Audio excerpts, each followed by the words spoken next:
The morning sun slid quietly across the bay, painting the old naval base in shades of gold and rust. The ocean smelled like salt and memory, two things that never really left a sailor's skin. Grace Nolan adjusted her beret, the kind you keep even when the uniform's long gone. Her wheelchair hummed softly as she rolled along the dock, past rusted anchors and seagulls fighting over bread. Every crack in the pavement felt like another year she hadn't asked for, but survived anyway. She wasn't here for nostalgia. She was here because someone, somewhere, still believed she needed to speak about resilience. Another award, another photo, another polite applause that never quite reached the eyes. Inside the hangar, the Veterans Appreciation Breakfast was already in full swing. Paper flags, plastic smiles, speeches rehearsed in front of mirrors. Grace stopped near the entrance, the noise spilling out like static. Her name echoed over the cheap speaker. "Let's welcome Sergeant Major Grace Nolan, 20 years of service in the Marine Corps." Polite clapping. She rolled in, her medals glinting under the fluorescent light. The podium felt like a wall. Behind it, a tall man in a crisp uniform. The new generation, Colonel Dean Harris, mid-40s, chest full of ribbons, eyes that measured people like spreadsheets. He greeted her with that practiced handshake of men who never had to apologize for anything. "Sergeant Major Nolan," he said with a polished smile. "It's an honor. I've read your file." Grace smirked. "You mean the part where the Humvee flipped? Or the part where the government forgot I existed for 2 years?" The colonel's grin froze for a moment. "We all have our battles. Some of us just keep fighting them," she said, rolling past him. The crowd laughed politely, half admiration, half discomfort. At the back, a group of young recruits whispered, hiding their phones under the table. She caught fragments. "That's her. The one in the wheelchair. Damn." And laughter that sounded too confident for their age. Grace ignored it. She'd heard worse, from better men. But Marcus Reed, her old friend and former platoon sergeant, caught it too. He leaned toward the boys, his voice like gravel. "You think the chair makes her smaller? She's seen more hell than your video games combined." The recruits looked down. Grace gave Marcus a small nod. Don't bother. She didn't need defenders. Not anymore. The colonel began his speech, long, rehearsed, corporate. Resilience, teamwork, honor. The usual words, stripped of blood. Grace watched the faces. Some blank, some bored, a few sincerely proud, but most of them distant, detached. Then he said it, the sentence that would shift everything. "And we must remember, heroism isn't about the past. It's about adapting. The new Navy demands evolution." The audience clapped again, missing the subtext. But Grace didn't. She'd heard the tone. The same tone from every younger officer who thought the past was a burden to outgrow. After the ceremony, she found Dean outside, near the railing overlooking the sea. "Adaptation," she said. "You think that's what it's about?" He turned, still smiling. "It's the foundation of leadership, ma'am. We honor the past, but we move forward." "Forward's good," she said. "As long as you know what you're leaving behind." He studied her, as if trying to read a classified report, written in a language he didn't know. "You miss the field, don't you?" "I miss purpose," she replied. "You can hang it on a wall, but it fades like any old flag." Dean hesitated. "There's a memorial flyover tomorrow. I'd like you to attend. Maybe even take the mic again." She shook her head. "You don't need another speech from a relic, Colonel." "It's not that," he said. It's a symbolic closure." Grace smiled, the kind of smile that doesn't reach the eyes. "I stopped believing in closure the day my boots melted in Iraq." He didn't know what to say. He saluted instead, crisp, respectful, rehearsed. She didn't return it. As he walked away, she muttered, You salute ghosts, kid, not the living. That night, Grace couldn't sleep. The apartment was too quiet. The city hummed far below, distant, like a dream she couldn't re-enter. On the table, the medal from the morning ceremony, still in its box. She opened it, stared for a moment, then closed it again. A knock on the door. She froze. Visitors weren't her thing. Sergeant Major Nolan? A familiar voice. It was Agent Samuel Collins, Homeland Liaison, the kind of man who never knocked twice, unless it mattered. Mind if I come in? Depends, she said. Am I under investigation? He smiled faintly. Not today, but we could use your eyes tomorrow. Something about that flyover event. There's chatter. Grace frowned. Terror chatter? Closer to internal embarrassment, he said. Certain biker groups plan to make a statement at the memorial. They've been filming veterans for clicks. Your name came up. Mine. They call you the Iron Widow. Think it's funny. Grace's hands tightened on her wheels. You want me to show up? As bait? As witness, said Collins. You've handled worse, and honestly, if anyone can shut them down without a single punch, it's you. She looked at him for a long time, then nodded. Fine, but I'm not your mascot. You never were, he said. At dawn, the city was gray and sharp. The base gates opened to a small convoy. Collins, Captain Harris, Sergeant Reed, and Grace in her adapted jeep. The air smelled of jet fuel and expectation. The memorial banners flapped in the wind. Kids with tiny flags ran between legs. A brass band tuned off-key, and far in the distance, the low growl of motorcycles. Showtime, murmured Collins. Grace rolled onto the main deck. Every inch of her body felt the weight of history, and the electric hum of something about to break. She wasn't sure which would come first, respect or chaos. The roar of engines came first. Not a roar of war, but arrogance. The kind of sound men make when they want to be seen before they're heard. The biker convoy rolled through the memorial gates, patches of skulls and slogans, cameras strapped to helmets. They weren't here for respect.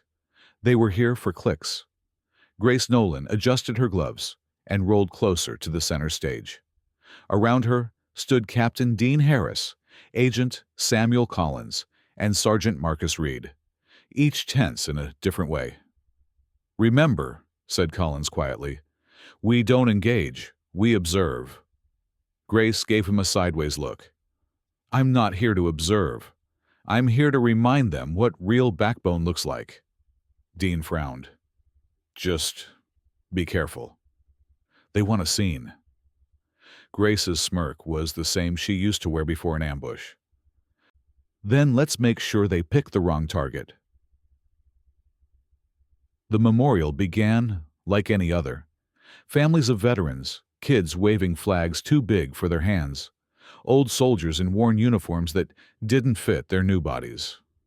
A young woman sang "The Star-Spangled Banner," her voice trembling but sincere. Then the bike stopped. The crowd turned. A tall man with mirrored sunglasses stepped off his Harley, Lance Ryder, the self-proclaimed leader of Freedom Sons. His leather jacket screamed rebellion, but the brand tag still showed. He grinned when he saw Grace.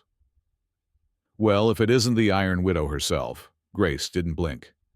You know, when you nickname someone after a weapon, it says more about your fear than your humor. Laughter rippled from his group. The cameras were already recording. We're just here to pay respects, said Lance, raising his phone. Mind if I film the brave Marine who can't stand for the anthem? The crowd gasped. Marcus Reed took a step forward, jaw tightening, but Grace lifted her hand. Stop. She looked up at Lance, calm, precise. Son, I stood for this flag before your daddy learned how to spell it. A pause. Cameras zoomed in. Grace continued, voice steady. You think standing is honor? Try crawling through sand with a broken leg while bullets whistle over your head. Try losing half your team and still finding the strength to salute them when they're gone. The silence that followed wasn't peace. It was shame, thick and heavy. Lance chuckled awkwardly. Easy, Grandma. Don't get all dramatic. That's when the air changed. From behind Grace, Jake McKenna, a quiet Vietnam veteran with trembling hands, spoke up. You shut your mouth, boy. Lance turned, smirking. Or what, old man? You'll hit me with your walking stick? Jake took one slow step forward. No, I'll remind you what respect looks like. He pulled a small, folded flag from his pocket, worn, sun-faded. This was my brother's, he said, voice cracking. He didn't come home. I carry him here. He held it out, inches from Lance's chest. And you carry nothing but noise. The crowd erupted, not in anger, but in applause. A raw, living wave of gratitude that swallowed every laugh the bikers had left. Grace looked at Lance. You wanted a show? Here it is. A man standing taller than you'll ever be. Lance shifted uncomfortably, his camera shaking. We're done here. Good, said Grace. Then roll back to your echo chamber and tell them silence won. After the bikers left, Grace sat quietly near the memorial wall. The engraved names glimmered like ghosts under the morning sun. Dean Harris approached, slow and cautious. You could have sparked a riot. I didn't, she said, because I know when to speak and when to let a silence do the talking. He nodded, almost ashamed. You were right about adaptation. We lost something when we stopped listening. Grace looked at the horizon. We didn't lose it. We just stopped earning it. That night, the video hit the internet anyway. The clip of Grace facing the bikers, her words, her calm, went viral. Millions watched. Some mocked.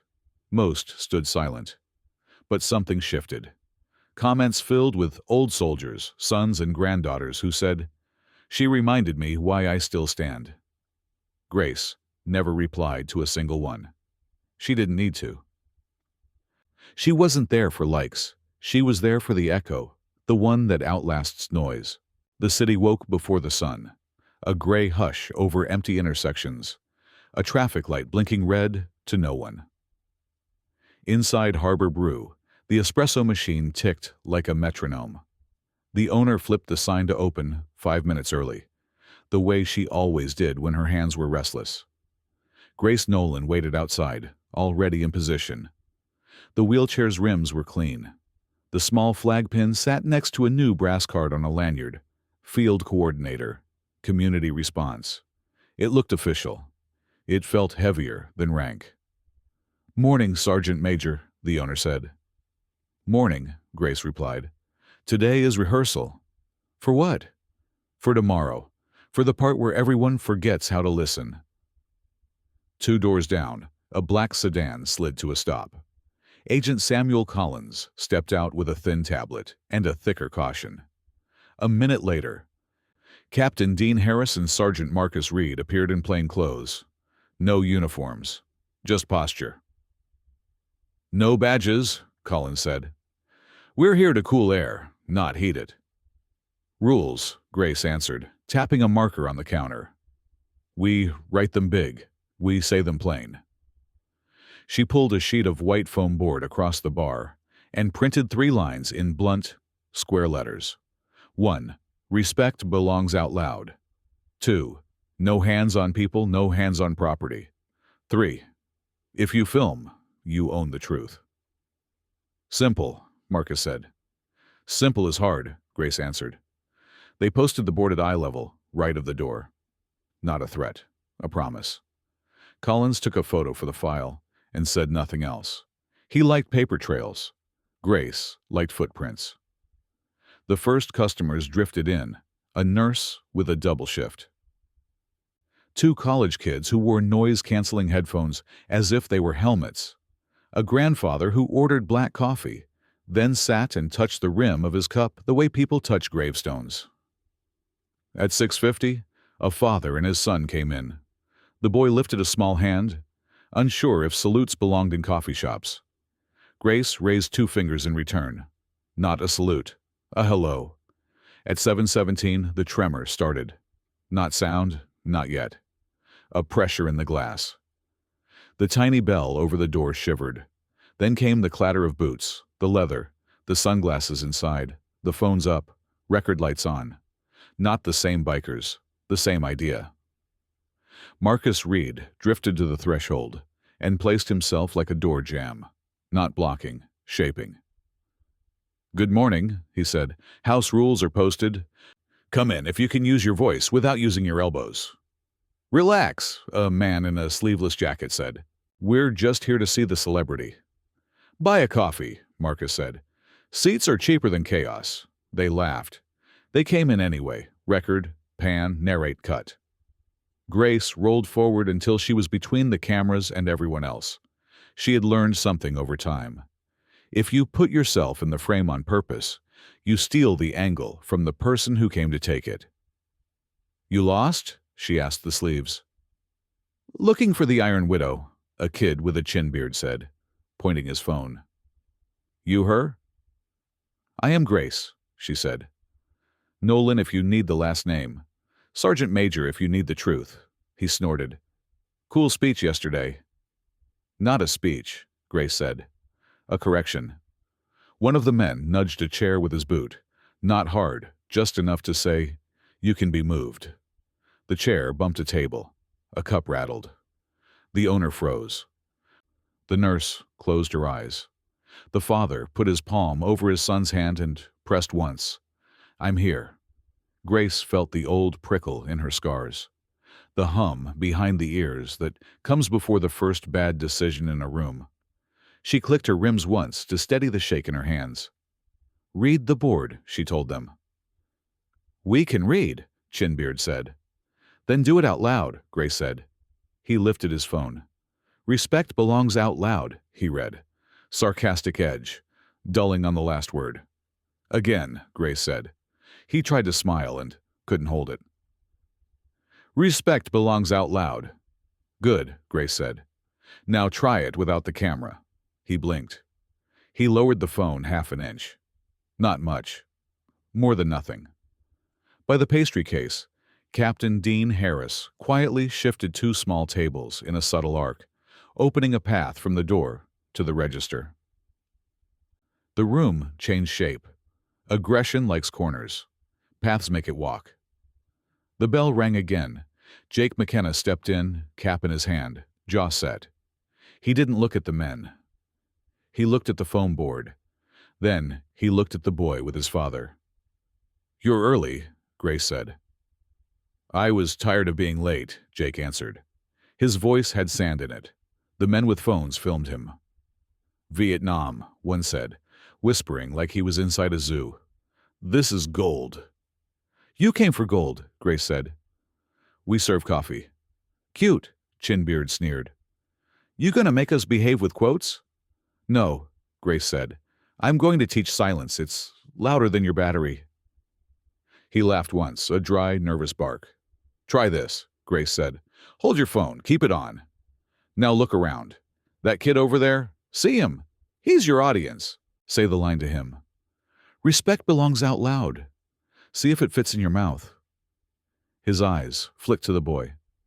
The boy stared back the way boys stare at fireworks, ready to flinch, hoping not to. The kid swallowed. "Respect belongs out loud." "Thank you," Grace said. The men behind him shifted. The joke kept slipping. Jokes love packs. Truth loves eyes. Near the window, Agent Samuel Collins watched the sidewalk and the reflection. No cruisers. Good. He texted a nearby patrol anyway. Not for muscle, for witness. The door opened again. A man with a baseball cap stepped too fast and too loud. He grabbed a mug off the bar like he was picking up a microphone. "Freedom," he said. "You can't police laughs, lady." "Correct," Grace said. We don't police laughs. We train them." He lifted the mug. Not a throw. The start of a throw. A flex you could still walk back from. Marcus's hand closed gently over his wrist and lowered it an inch. Not force. Gravity, with manners. "Put it down," Marcus said. The man did. His face looked like he had just remembered a rule he learned in 3rd grade and forgot in 10th. A phone at the back caught the exchange. The lens tilted up and then away. It is hard to film a room that refuses to perform. "You're not the cops," Sleeveless said, uneasy now. "Who are you?"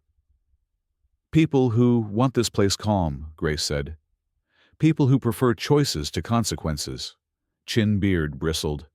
"You think you're better than us because you wore a uniform?" "No," Grace said. "I think I'm responsible for you because I wore a uniform." Silence breathed. The espresso machine hissed.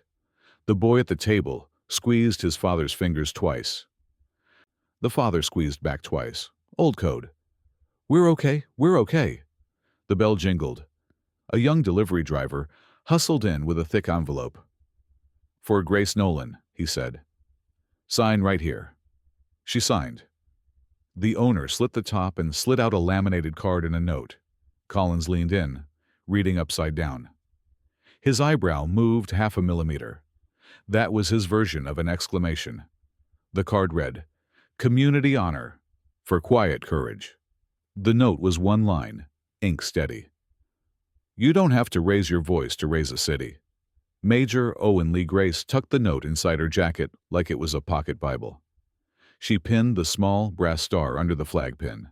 She didn't smile, but her shoulders set in a way that made the room steadier.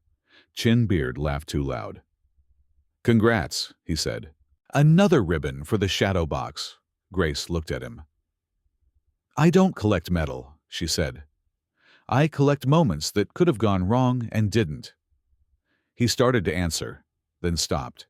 He had nothing that fit. Collins caught movement in the glass. 2 local news crews crossing the street. A cameraman jogging. He stepped to the door and met them with a low voice. "If you roll wide. No faces without permission. This is not court. It is a coffee shop." They nodded.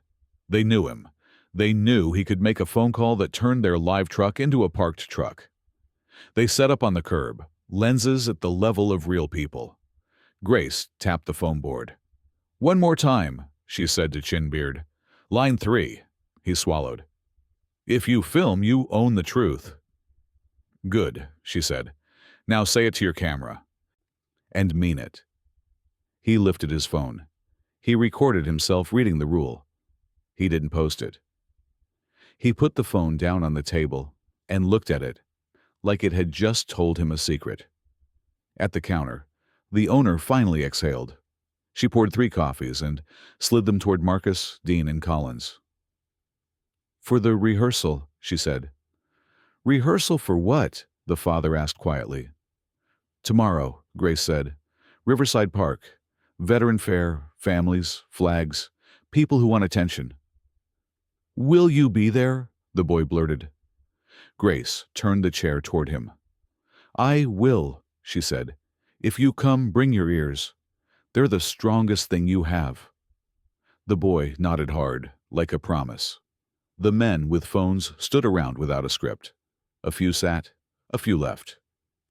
The bell over the door sang the same short note each time. The room held.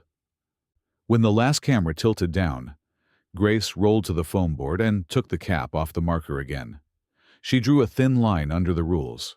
Then, she drew a second thin line 2 inches below it. "What's that?" Marcus asked. "A place to stand," she said. "Tomorrow we'll lay a strip of tape in the park. A line you don't cross unless you're ready to answer who's watching." "Simple," Dean said. "Hard," Grace answered. Collins checked his watch. "We should brief the city desk," he said softly. "If the biker pages push a stunt, I want patrols near the edges, and a supervisor who understands restraint." "Pick someone who listens more than he talks," Grace said. "I just did," Collins answered. Jake McKenna folded his cap in half and set it on the table. He placed an old photo next to it. Two young men in jungle mud, one grinning with all his teeth, the other squinting into harsh light. "Your brother?" Grace asked. Jake nodded. "He told me once," Jake said, voice thin, "that the loudest thing in a firefight is the thought you don't say. The one that could save someone if you do." Grace touched the edge of the picture with two fingers.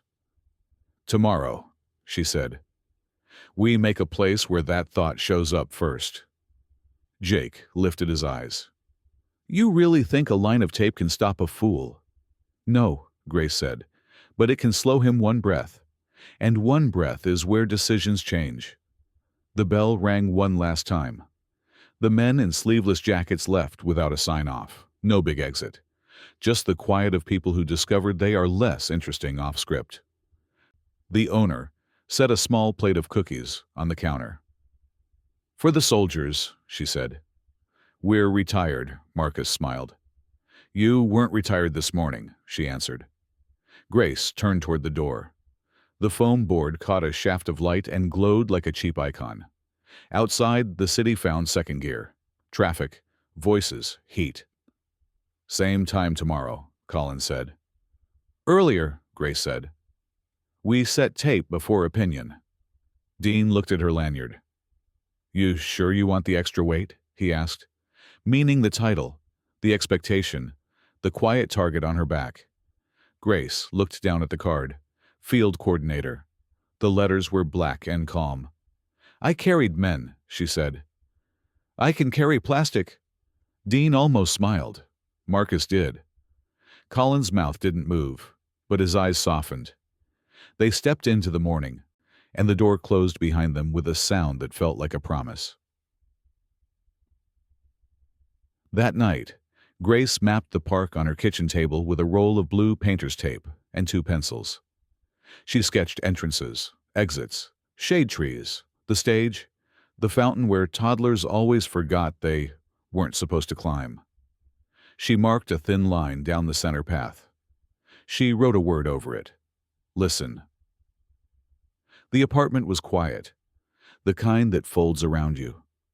She took Major Owen Lee's note from her pocket, read it once, and slid it under the glass on the table. She turned off the kitchen light. She didn't turn off the thought. On her nightstand sat a small box with a medal she hadn't taken out. She cracked it open and left it that way. The moon tilted across the window and made the metal dull. She preferred it that way. She slept a few hours. She dreamed of sand, not the bad kind. The kind that holds a footprint just long enough for someone behind you to choose to step where you did. Morning brought heat and wind. Riverside Park smelled like cut grass and kettle corn. Volunteers unfolded tables in a rhythm older than parades. Agent Collins checked in with two patrol sergeants who nodded and kept their hands open, not crossed. Captain Dean Harris moved barriers 3 inches at a time until the flow felt right. Sergeant Marcus Reed taped the thin blue line down the center path with the patience of a man who knew that straight mattered. Grace wheeled beside them and pressed the tape flat with her palm. "Eyes up," she said to no one and everyone. "We're not building a fence, we're drawing a mirror." A school choir lined up by the stage, whispering the words to a song under their breath. Parents dug for hand sanitizer like it was a sacrament. Jake McKenna set a photo on a small easel near the line. "Ready?" Collins asked. "No," Grace said. "But we will be by the time it matters." "How will we know when it matters?" Dean asked. Grace looked at the path. "You always know," she said. "The room changes temperature." The temperature changed with the first chant, soft at the edge of the park and rising like heat off asphalt. Signs appeared. "Laughter isn't a crime. Don't police joy, you can't shame free men." Phones rose with them. The lenses glittered in the sun like a field of tiny eyes. Marcus took a breath that hit bottom. Collins rolled his shoulders once. Dean slid his foot until his weight felt honest. Grace wheeled forward and stopped with the tape between her front casters. "Welcome," she said, voice even. Today is for families and names. If you came for a laugh, laugh. Just make it worthy of being remembered." A man with a beard smirked. "We're here to make sure you don't turn the country into a scolding." "Good," Grace said. "We're here to make sure you don't turn the country into a dare." He frowned. That wasn't the script he practiced in his car. "Read the line," Grace said, pointing at the tape. "What line?" "This one," she said. "It's not law, it's a question. If you cross it, you answer, 'Who is watching you?' If your answer is no one, you are wrong." The choir began America the Beautiful without microphones. Some voices cracked. The cracks were perfect. Children don't know yet how to fake belief. You either have it or you don't. Phones trembled. A bottle rocket hissed somewhere dumb. It fizzled harmlessly on damp grass. 3 claps sounded, slow even, deliberate. Grace's hands, then Marcus's hands. Then the crowd found the rhythm and copied it. 3 beats, a shared breath. The dumbness ran out of fuse. A kid in a hoodie stepped forward to the line. His hands shook. He didn't look at Grace. He looked past her at Jake's photo. "It was me yesterday," he said, voice thin. "I thought it would be funny. It wasn't. I'm sorry." He didn't cross the line. He said it from his side. The right side. His face was pale, but he didn't hide it. The man with the beard dropped his sign a fraction. "We're not the bad guys," he muttered. "Neither are we," Grace said. "But we could be. That's why we draw lines." He bent, picked up a small stone and pressed it down on the tape, where the wind had lifted a corner. No one cheered. No one needed to. Not every right thing is a headline.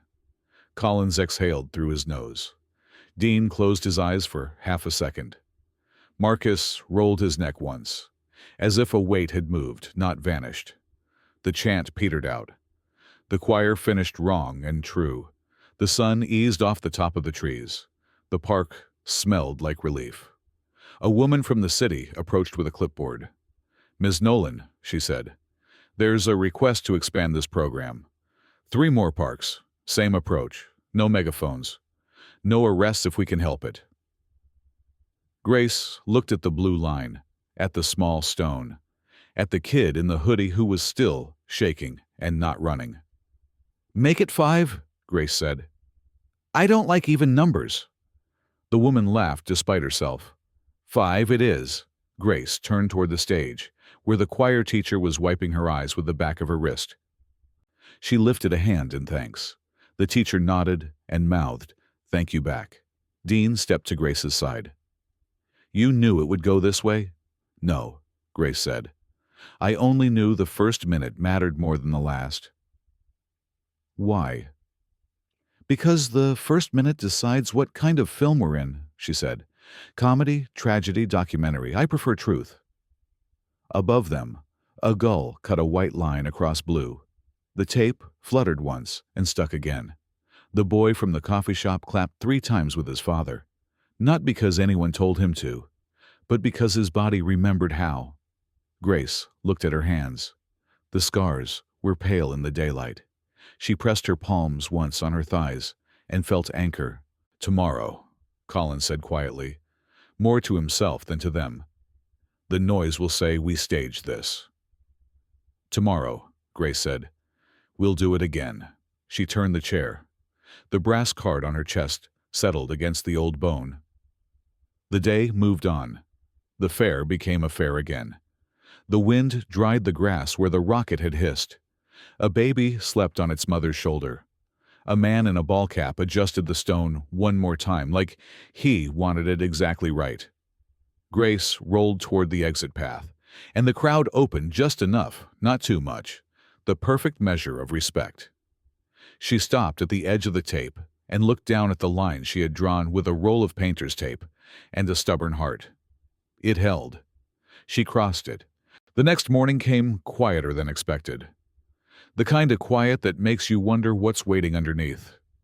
Grace Nolan sat by her window, mug in hand, watching fog crawl across the harbor. The park had slept, but the internet hadn't. The first headline hit before sunrise. Veteran confronts protesters. Was it staged? Below it, a split screen. On the left, Grace at the line. On the right, a commentator shaking his head saying words like narrative, politics, and clickbait. Grace didn't flinch. She'd seen worse distortions in after-action reports. Her phone buzzed nonstop. Veterans, reporters, strangers, calling her both hero and propaganda. She let them all ring out. The truth, she thought, doesn't pick up unknown numbers. By noon, the brass from Washington called. Agent Samuel Collins answered first. "She's not giving interviews," he said. "Then make her," the voice on the other end replied. Collins hung up instead. When he arrived at Grace's apartment, she was already ready, cap on, jacket folded over her lap, eyes sharp. "You saw the feeds?" Collins asked. "I saw the noise," Grace replied. "They want me to react." He nodded. "And you won't," she smiled. "You know me too well."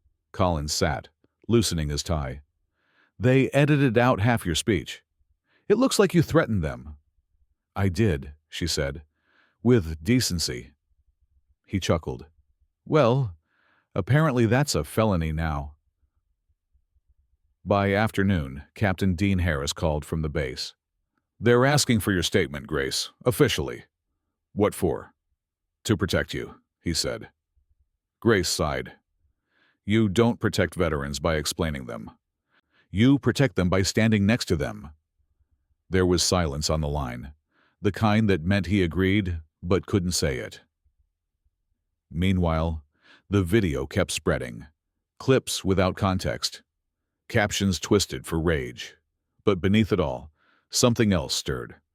Quiet messages, hundreds, then thousands.